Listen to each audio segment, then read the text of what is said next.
Okay, the webinar has begun, and I'm very happy to host once again this webinar on behalf of Get Safe Online Rwanda. And for those joining for the first time or those who don't know much, Get Safe Online Rwanda was launched in 2020. It's an online safety campaign that's been here since 2020.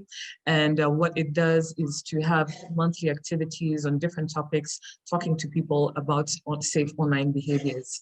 And the topic for this month that we've been having a series of activities on is on the Internet of Things. It's quite a techie subject, but I'm very happy to know that we have experts with us today who are going to share some details on it.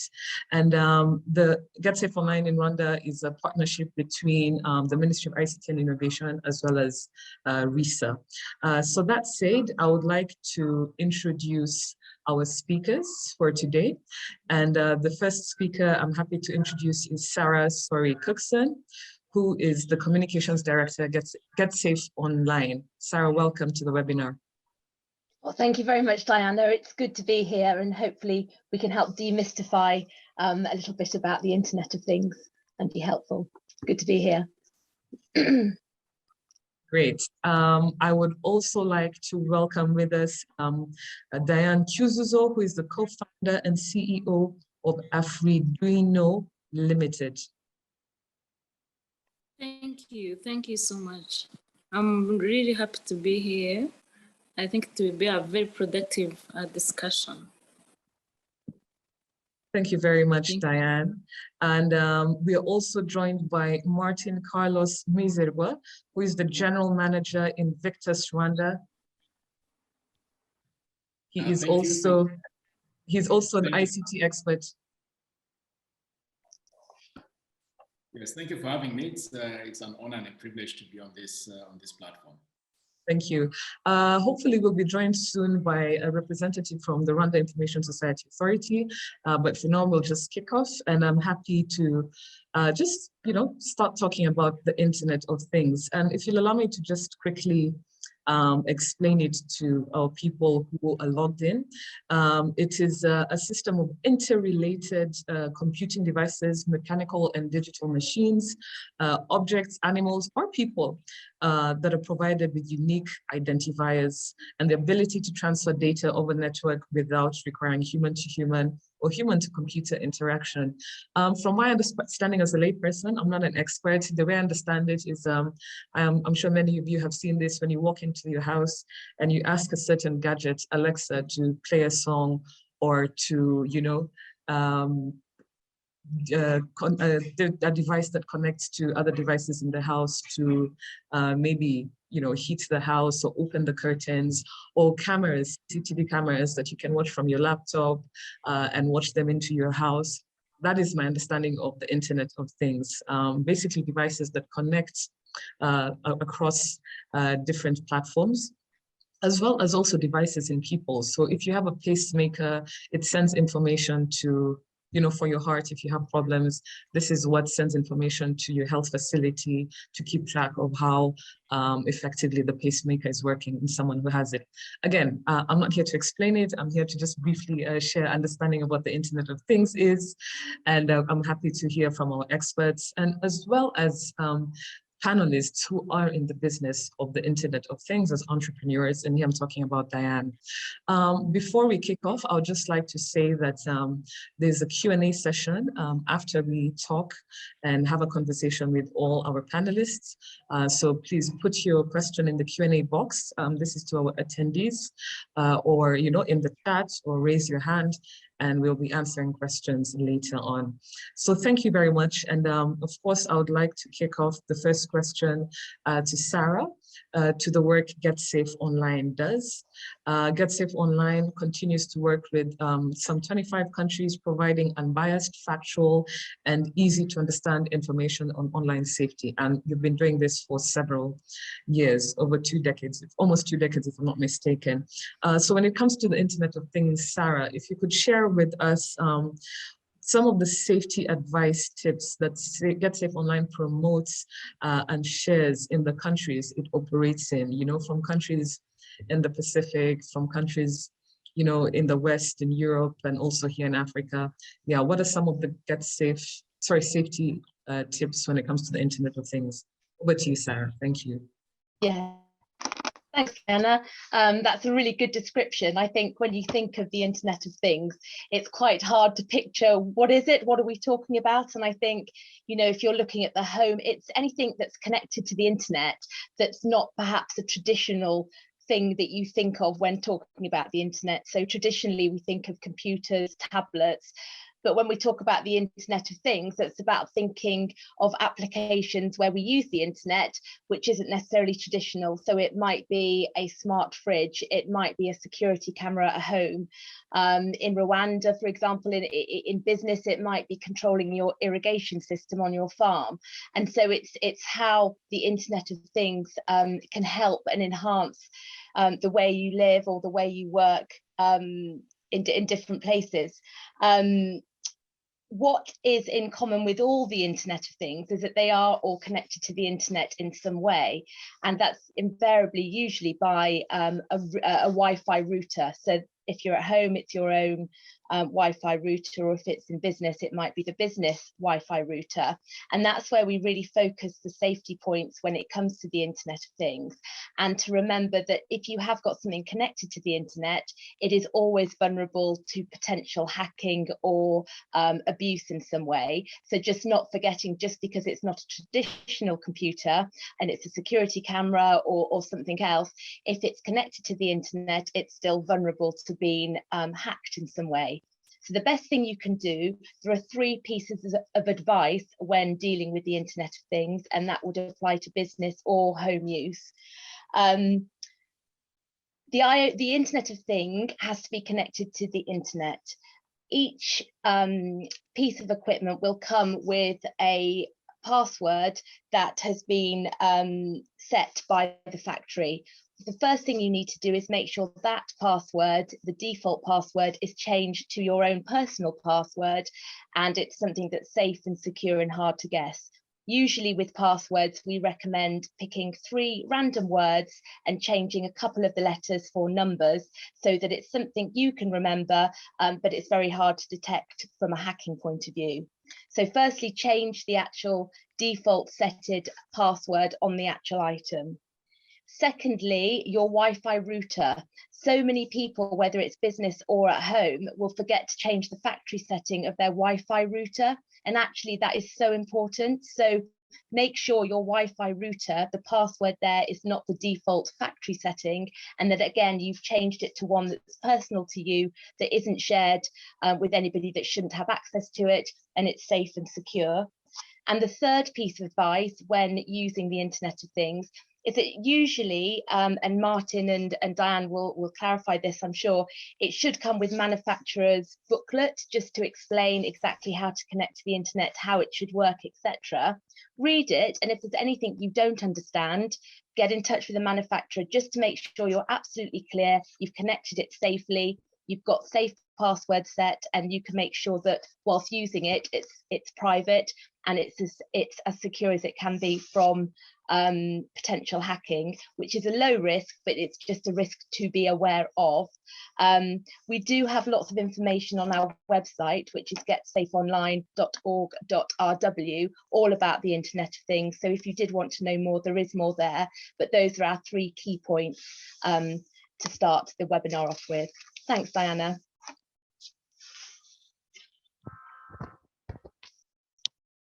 Thank you very much. Thank you very much, Sarah. I would like to just take a moment to introduce Alfred.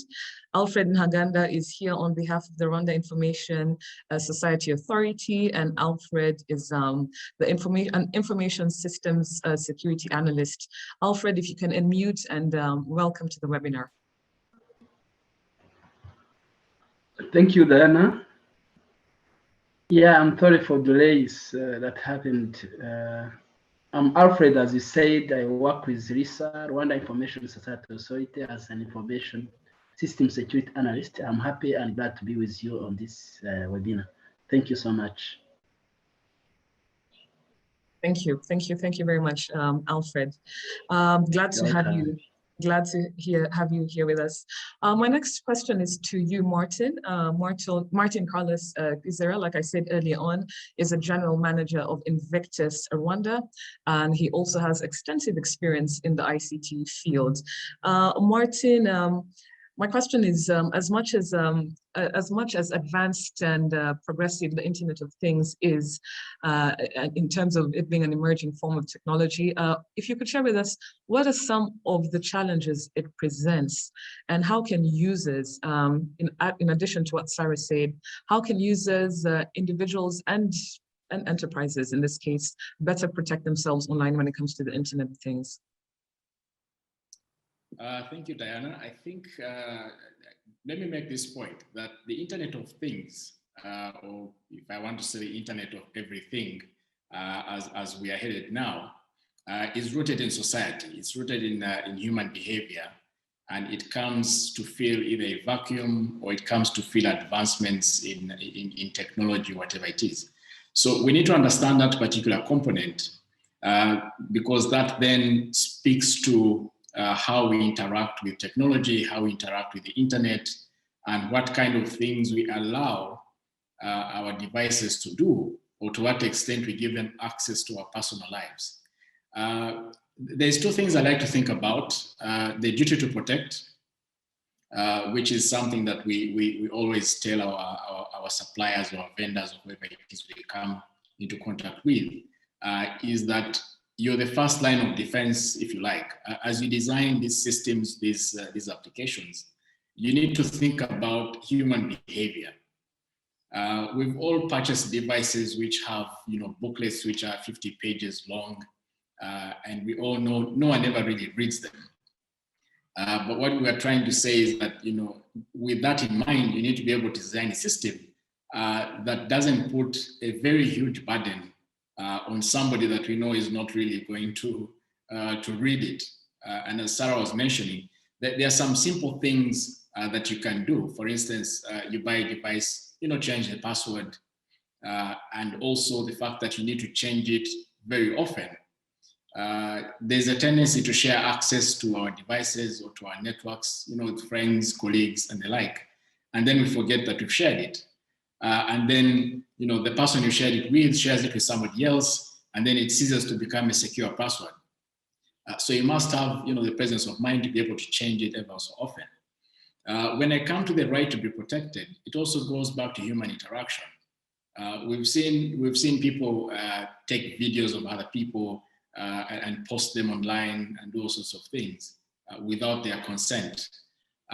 So what we try to have, around discussion is, think about what you're recording, think about where it's going, think about whether you have the right to share it, think about whether sharing it has value, to the person or to yourself, and stuff like that. And then the other basic things that we also see that are very easy to ignore. For instance, you buy a new device, a new smartphone. Some of these things come with presets, right? Enabled so many things, but we never go through them. So you put in your SIM card, or you connect to a network, and you just go ahead and use it. But then in the back end, you have things running which are collecting data, which are sharing data, all sorts of things, and you don't give it a second thought because you're excited about the iPhone 13 or 14 or whichever is coming up next, and you want to start using it and showing it off, thereby exposing yourself. In some cases, we're very ready to be afraid of hackers, but then we are the first people to expose our private data and our private lives. You go to an application and you post a selfie here, this is where I am right now. A hacker doesn't need to hack your phone. All he has to do is follow your Instagram account or your Facebook and know where you are. And in other instances, you take a video of your surroundings, but in the background, you're capturing, let's say, Sarah or Alfred or Diane, and they have no idea, they're not consenting to you sharing that clip, wherever it is. So there's so many things that go back to how human behavior is structured and how society today is putting pressure on us to behave, just to try to fit in, that we don't think about, people's safety online with what it is that we are sharing and putting out there. So for purposes of discussion, I'll stop there. Those are a couple of points I wanted to put across. The two things that we need to think about is the right to protect and the duty to protect and the right to be protected as we go along with this discussion. Thanks, Dan. Thank you very much, Martin. We'll definitely be coming back to you just to, to dig deeper into some of the points that you made. But those 2 points are very, very strong points. Thanks for that, Martin.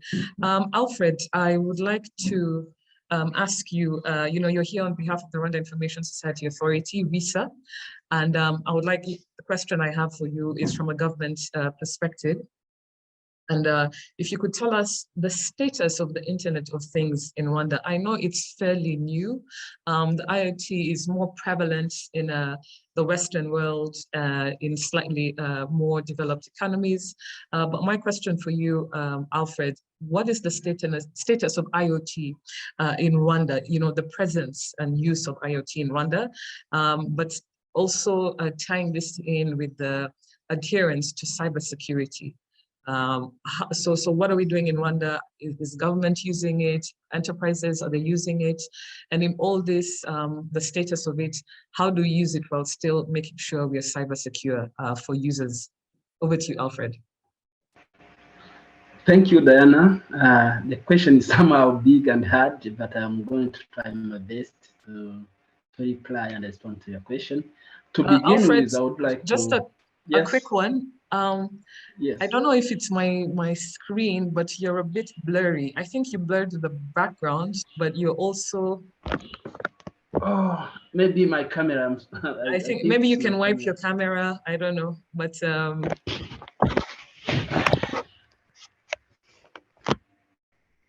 it's okay. It's fine. Let's continue. Okay, it's okay. Okay. Yeah. I would like to start with the background of this IoT and all about IoTs before I go to the status of IoT in Rwanda. To start with, before I talk of IoT, I need to first mention Internet of Everything, because this is the superset of IoT. To know IoT, you have to understand IoE. Internet of Everything is the intelligent connection between 4 key elements, that is people, process, data, and things or devices. From this concept, it's where IoT came from. So IoT is a subset of IoE. So to mention IoE, Internet of Everything, is requires network, requires things or devices, people, data, and process. Those are the key elements that are needed for Internet of Everything. From there, we have Internet of Things. Internet of Things is, requires network and devices, of course. They interconnect to share information. From there, you think of information shared. IoT has a relation with what we call big data. Those information are collected from different sources and they are stored somewhere. Those big data are a collection of data sets that that are generated from different or various sources, and those data sets are very important for future use. Through prediction and forecasting, you can end up having a decision based on what is on the ground. So when we talk of that, big data is also another key term that has to be there. A big data has to have characteristics. It should be having variety. That is, data set has images, videos, audios, and so forth. It has to be having a big volume. It has to have a velocity, moving at high speed. That is, when we talk of video streaming and all. It has to be veracity, meaning that it has to have a quality. From that data set, you need to have insights from the data set. Then the last characteristics of big data is values. Those data sets need to have values, benefits from the users and people. That was background. From the government point of view, the status of IoT, as you know, Rwanda government is embarking on technology as today and every day. So there are a lot of initiatives in place. Government of Rwanda have facilitated in different parts of development using IoT. One is government supports research and development in IoT. As you are aware, there is a African Center of Excellence in IoT in partnership with World Bank. It's there to develop skills for people in Rwanda. Another initiative is government of Rwanda has facilitated a lot in development of IoT-based solutions through hackathons. For example, we have water quality-based solutions. There are solutions that can check the water quality based on the pH. If you know, pH is a measure of the acidity or alkalinity of the water, and you end up saying this water is safe or not. So the pH is potential hydrogen. There is also another point on that, innovation for disability inclusion. We have had that, we know that we have a lot of disabled people in the country. We need to develop solutions based that can help those disabled people. You know, they use what we call digital blind sticks. We need to have solutions in their phones that inform them they are in the danger zones. When they reach there, they produce sounds to alert them. Please don't go there. So there are some other initiatives in place. There is also government has invested a lot in adoption to Rwanda Smart City Master Plan. This is the core business of our IoT in Rwanda, with help of GIZ, Smart Africa, and KFW.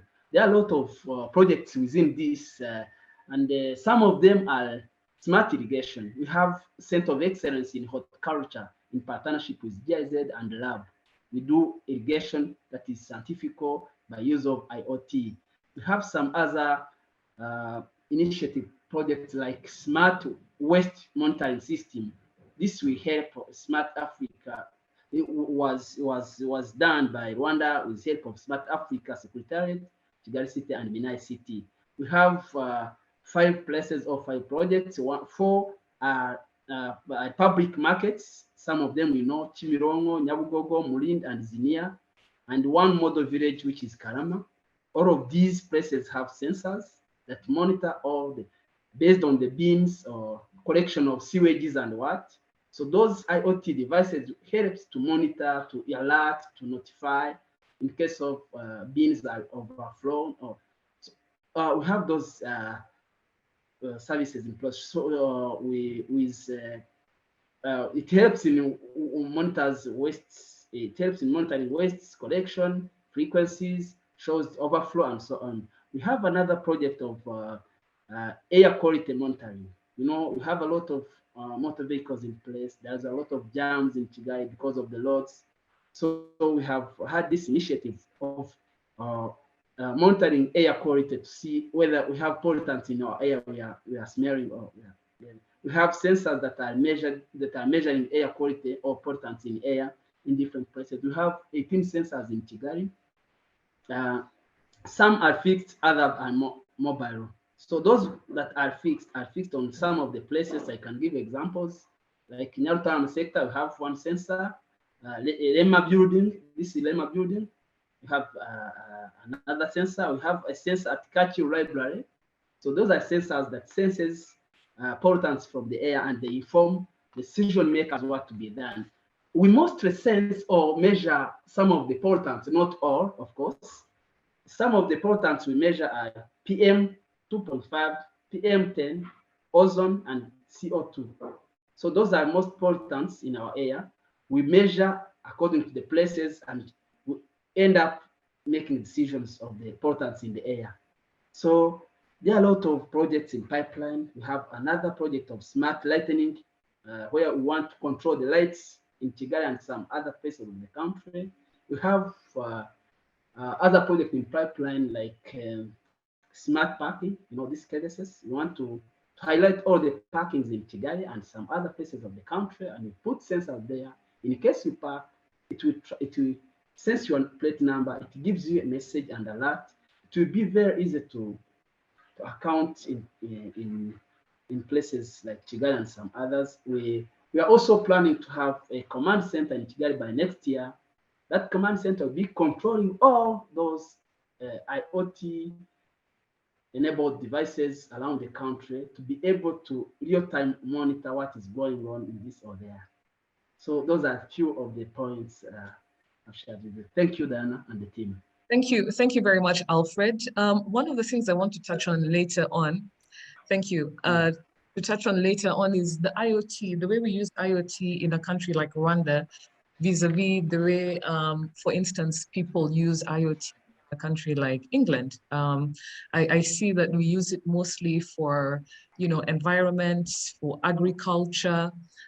It's not really personalized for most Rwandans compared to most people, let's say where Sarah is based, will be using IoT in the sense of personal, enabled devices, but from a personal perspective, in their homes, in their cars, in their bodies, and I would like to hear what you guys think about that, Martin, Alfred, and the rest of the panel. Just the difference of how IoT is present and used in based on different levels of technology development.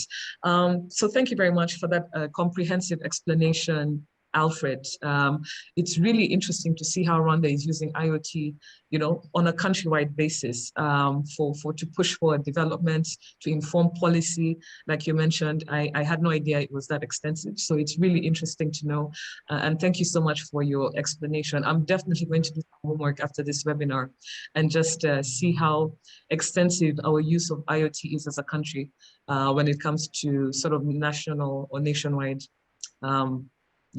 factors. The next question I have is for Diane Chuzuzo. If you can have Diane's video on. We are here with a superstar, if I may say. Diane recently won an award as Innovator of the Year during the recently concluded Hunger Pitch Fest, which was presided over by His Excellency President Paul Kagame, as well as various government officials and investors and people from the private sector and public sector. So Diane, you describe your company, Afroduino, as a company that uses smartphone technologies to transform Rwandan cultural tools and secure them a spot in the future of IoT devices. Diane, if you could share with us more about your company, Afroduino, and its contribution to the Internet of Things in Rwanda. In Afroduino, as I have said, we manufacture smart home devices, smart light bulbs, and Bluetooth players. About smart light bulbs, they are the bulbs which can be connected to Wi-Fi, and you may use Google voice assistant like Alexa.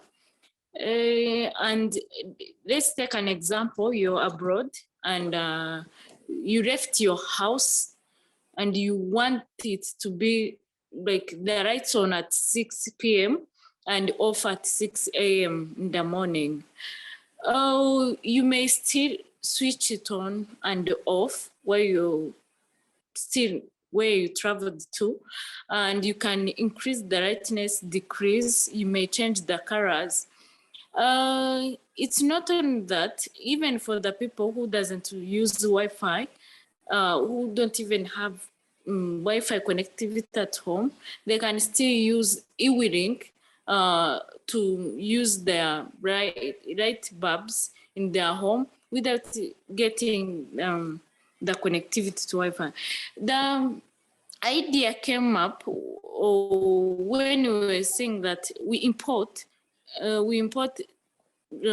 smart devices which are mostly incompatible to Rwandans' homes, to the majority of them. Not only Rwandan homes, but also African homes, majority of them, because they don't have that Wi-Fi connectivity at home. So after seeing that, we are in the world moving with technology, but some people are being left out because they don't even have knowledge of them. So we said, oh, why can't we use Internet of Things, or manufacture Internet of Things devices, where those people who have no Wi-Fi connectivity, where they will still use them, and those who also have Wi-Fi at home will also use them. So that's why we manufacture those smart light bulbs I'm telling you about, where they can be used with both sides. And we are also about to manufacture connected Bluetooth radio, where they will be using Google Alexa and Google Assistant. Yes, we want to participate our contribution in IoT technology. So our contribution to the IoT is that, first of all, we want to inspire. That's the thing we are doing now. We inspire young and youth people to have written knowledge about IoT so that they can search and learn more about it, so that they can also discover other things, like getting more business opportunities from it as we are manufacturing what we manufacture using it. So we are being, first of all, we are being an inspiration to them, and we are contributing our contribution to the in society, mostly to those people who have no Wi-Fi connectivity at home. We've seen that government initiates for the people, like in 2024, I think, all homes will be having at least one smartphone. So using our products, it requires a person to have a smartphone. So it means those people will be using our products, even other products, maybe by using those smartphones they will be having. We've seen that most in the whole country, they have 4G connectivity, like 4G network. So by combining those, by combining 4G they have and a smartphone they will be having in each home, they will be able to use our products and other people's products, even have, for those people who have like curiosity to learn more about IoT, and that will help us to have smart people, let's say like that. I don't want to mean that people who knows more about technology are the only one who are smart, but it will help young, especially youth, to grow up with knowledge about internet of things devices. Also, we are teaching us about safety of IoT. So I think they will grow with this spirit of using internet, but also being careful with what they have to share. Thank you, Diane. Thank you very much for that. And it's really good to see that one of the core values you have is to inspire the youth to be more conversant with technologies such as the Internet of Things, or should I say the Internet of Everything. So thank you very much for that. I want us to just take a moment to see if there are any questions from our attendees. I can see some of our attendees are also people who are well versed in the Internet of Things and ICT in general. There's a hand raised. Let's quickly go to that.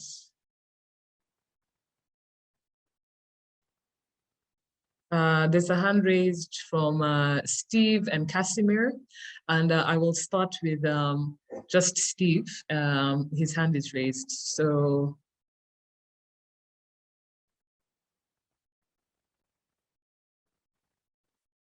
Steve?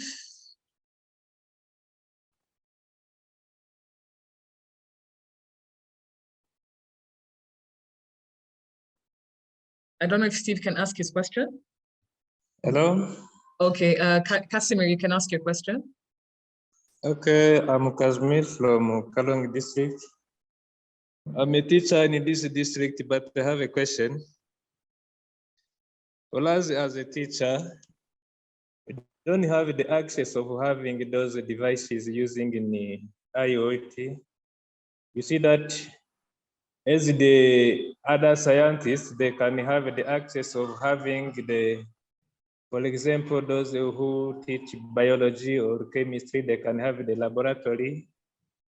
But as a teachers of computer science, you cannot have access of those devices. Like when you have, for example, the computer skills, it's better to interact with those youth, to tell them how Internet of Things, that how it can be used. The Rwanda information system, they can help us to have those access of those things. It's better to interact and to use when we want to teach our young people. This is my question. Thank you. Thank you, Casimir. Thank you, Casimir. I know we had, sorry, a hand raised from Steve, although I can't see him anymore. But yeah, that question was really I think I would direct it to Alfred. When it comes to facilitating teachers or, people who are in the education sector, when it comes to IoT, I know you're not here speaking on the behalf of Ministry of ICT or the NCSA, but RISA also can say something to that. Is there a plan to include IoT in our education curricula, or facilitate teachers or people who can spread the information or the knowledge to other people? What's your take on that, Alfred? Thank you, Diana. Actually, we do have a lot of initiatives in place, and this requires a lot of money, and we do have to plan. Of course, when you want to, if you want to teach more people, you pass through schools. Of course, schools are in pipeline.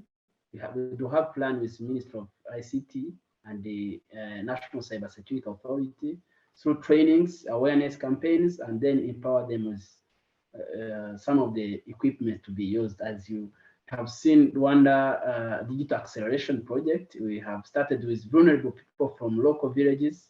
Then another take is on the schools and universities. Thank you.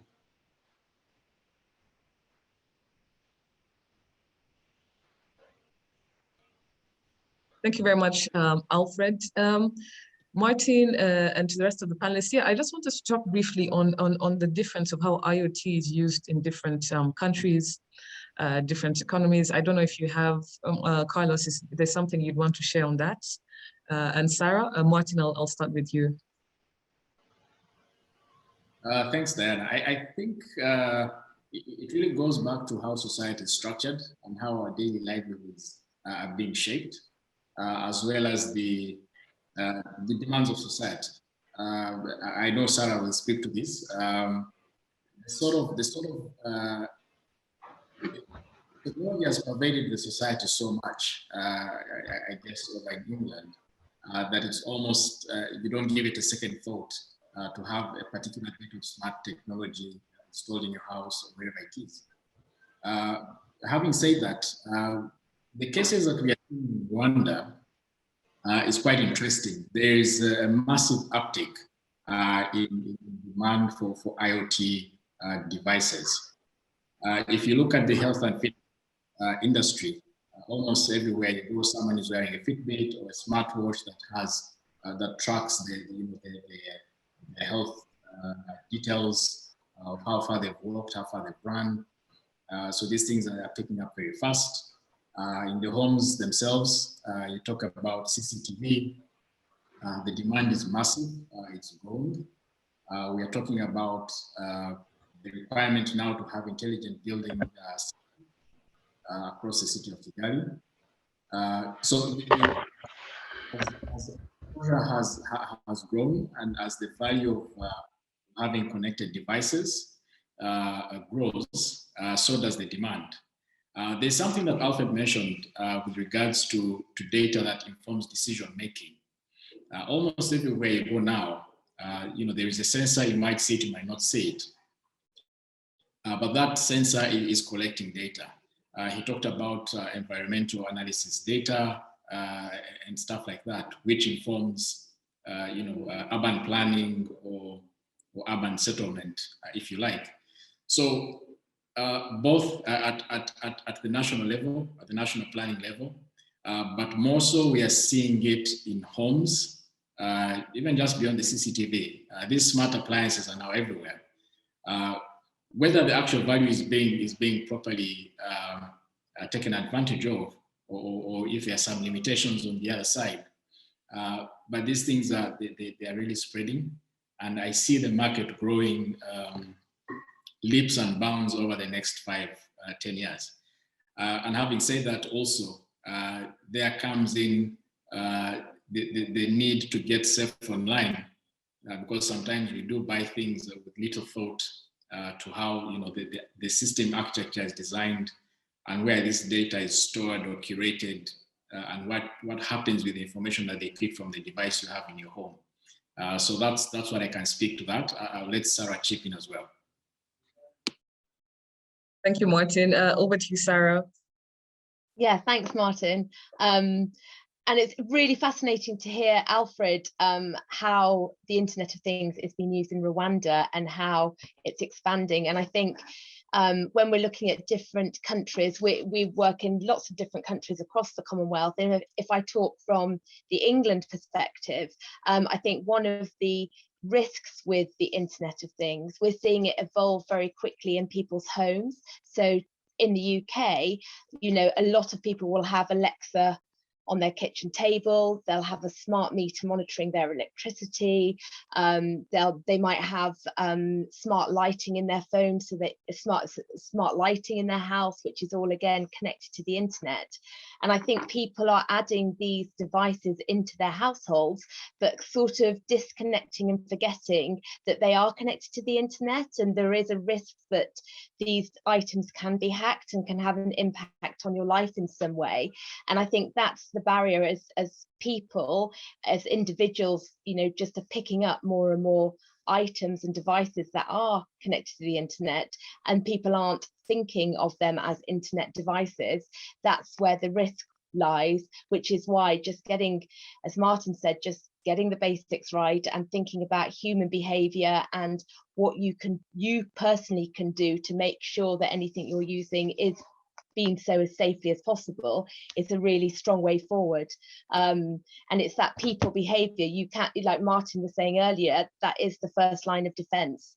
And I think a lot of people from a UK perspective are just taking these things into their homes and not thinking about the potential consequences before it's too late. And as Martin says, in the next 5 years, this is just going to explode, and there's going to be more and more items intertwined into our lives that are connected to the internet, and it's just being on top of it really, and making sure you're using them as safely as possible. Yeah, that's from our perspective here in the UK, certainly. Thank you very much. Yeah, Sarah, it's so important for us to really understand the importance of understanding the impact of these devices and being as informed as possible. I mean, I'm sure many of us have seen, these movies or these horror movies where someone jumps into their car and, it takes control of them, or someone goes into their house and they're locked in because of their overdependence on IoT, and really not even setting up, systems in the event that this happens. How can they better manage some of these sort of horror stories you hear about? I don't know if it's predicting the future, but it's important to just be as informed as possible. There's a question that came in for Diane, although I'm not sure if Diane is here. And the question was, don't Diane's devices use Wi-Fi? If not, how do they connect from a long distance? Diane, do you want me to reread that question? Yeah, please. Let me reread it. The attendee is asking, don't your devices use Wi-Fi? If they don't use Wi-Fi, how do they connect from a long distance? And he or she's talking about Arduino.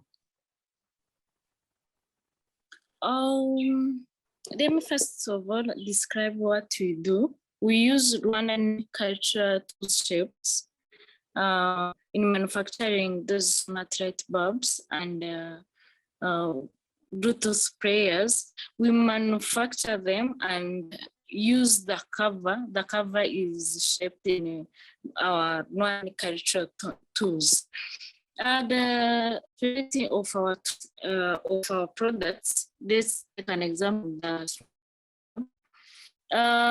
You can use it, but while you have being a assistant, you can use it while you're at home or while you're away.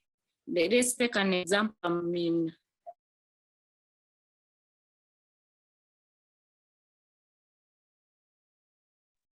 Yeah, I think we lost Diane, unfortunately. Yeah, these things happen. Anyway, we're coming towards the end of the webinar. It's been quite informative listening to Alfred, Martin, Sarah, as well as Diane. Really great stuff to know that, you know, I like Diane's point when she said, you know, we do not need to be left behind in certain areas regarding technologies. And, you know, she's a young person doing her best to put forward this technology, this emerging technology, at least, you know, in parts of this world, putting it forward, especially to youth, and making them as knowledgeable and conversant with it as possible. But we've come to closing remarks, and I just wanted to hear, you know, last words from all our panelists, just on the Internet of Things, recapping some of your more salient points. And I'll kick off with you, Alfred, Martin, and then Sarah. So Alfred, over to you, closing remarks. Thank you, Diana. As over this IoT, we have to talk of security about IoT, because the more devices are connected over the internet, there is a requirement to ensure that there is a security. Otherwise, we'll be lost and we'll be exposed ourselves to the world. So what I encourage is adopt to biometrics. Whatever you connect with, use your biometrics, like visual image, iris, fingerprints, or DNA where possible. Another thing is to adapt to the standards, cybersecurity standards like ISO 27001, PCI DSS for financial sector. Then, since these devices will require integration and all, so ensure that API, application programming interface, used are secure. The last thing is ensure that SSL, secure socket layer, is in place, transport layer security is in place, encryption is also in place. Another thing is to have regulatory frameworks in the country. And Rwanda is also trying to adapt to this. It has laws in place like cybercrime laws, data protection and privacy. So people will have to adapt to those laws in place to be able to engage in IoT safely. Thank you so much.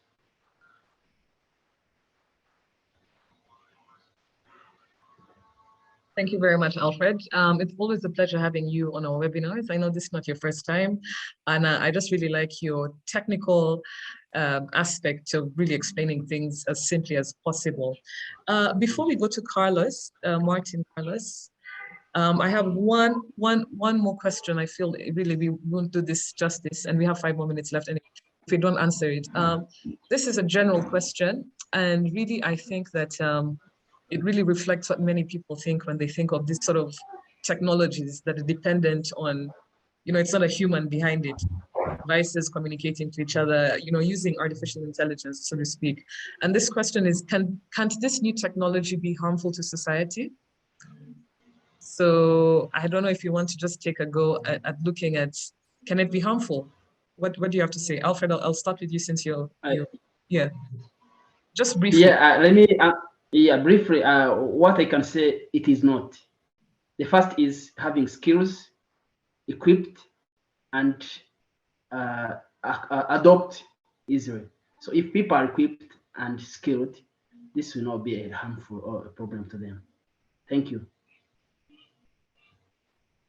Martin, if you want to include that, if you have any response to that, also include it, sorry, in your closing remarks. Thanks, Diana. I want to say that it does have a potential to be harmful to society. However, the answer is also in what Alfred said, that train, repeat, train people to be able to stay secure and stay safe online. as people will produce massive amounts of data. And we also know that he who controls the data controls you.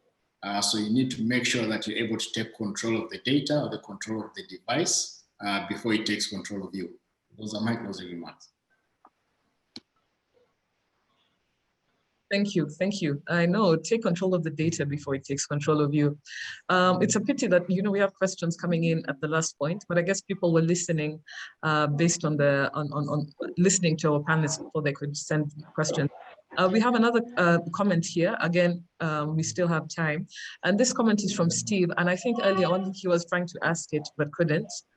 Steve's question is, it's obvious that many people benefited to modern society regarding the internet, but it can be used for the glorification of terrorist acts and radicalization. What measures put in place by government of Rwanda to go about this? I think regarding this, we've had our panelists explain, but Alfred, is there something you wanted to just tell Steve? Because his concern is, what if the Internet of Things is used for terrorism and radicalization?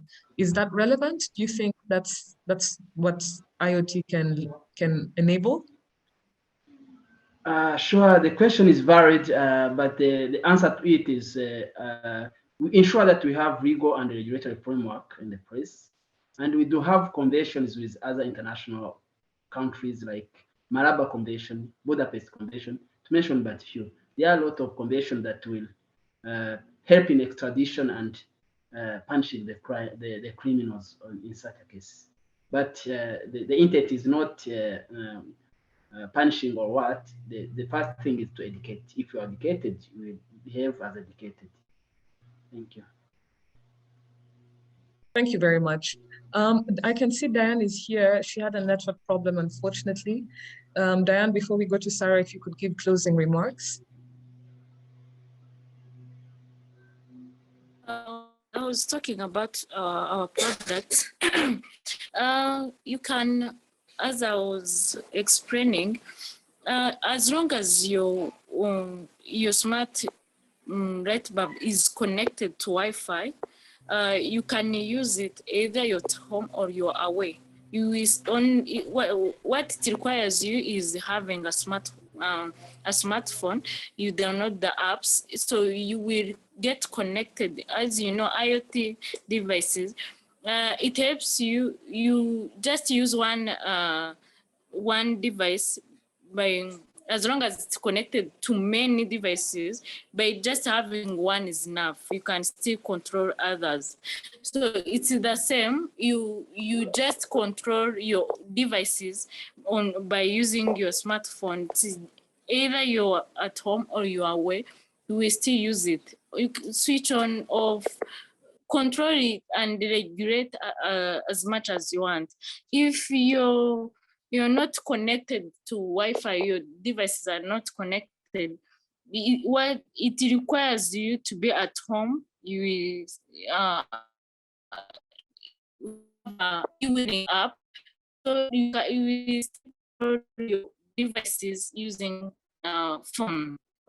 That's what it requires you. So there are products which use Wi-Fi to work, but also without Wi-Fi smart use. Thank you, Diane. Thank you, Diane. Sarah, over to you with closing remarks. Yeah, thanks, Diana.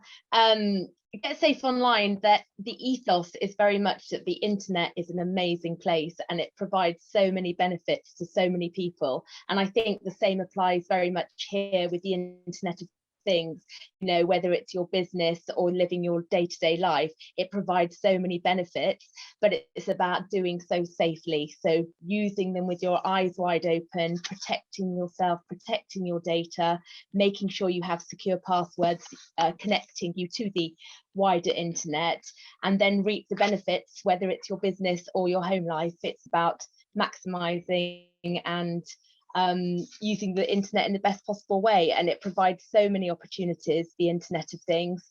It's just managing it and making sure you're doing so as securely as possible.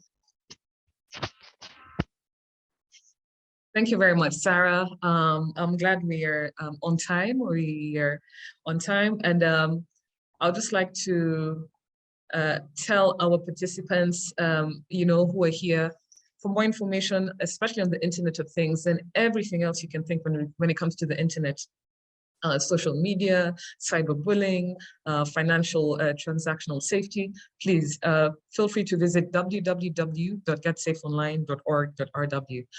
www.getsafeonline.org.rw. I'd like to thank all our participants, Sarah, Martin, Alfred, and Diane. It's been a pleasure having you. This has been recorded live on Facebook. It's also been recorded here, but we'll definitely be sharing this edited version, once we have uploaded it on Get Safe Online YouTube channels, on social media channels for our attendees, but also to our panelists. These links will be sent privately and directly to you. So thank you once again. Today is a good day. Yes, Martin, you're right. There's a slight forecast in Kigali, but at least it's not that rainy. It's still a bit of good weather. Sarah, I hope it's somehow the same for you in the UK. But thank you all so much. It's been a pleasure hosting. And yeah, we look forward to hearing from our next panelists in next month's webinar. Thank you, thank you, thank you. Thank you, Diana. Thank you, Diana. Thank you. Thank you so much. Bye. Thank you, Alfred. Thank you all. Bye. Bye. Bye.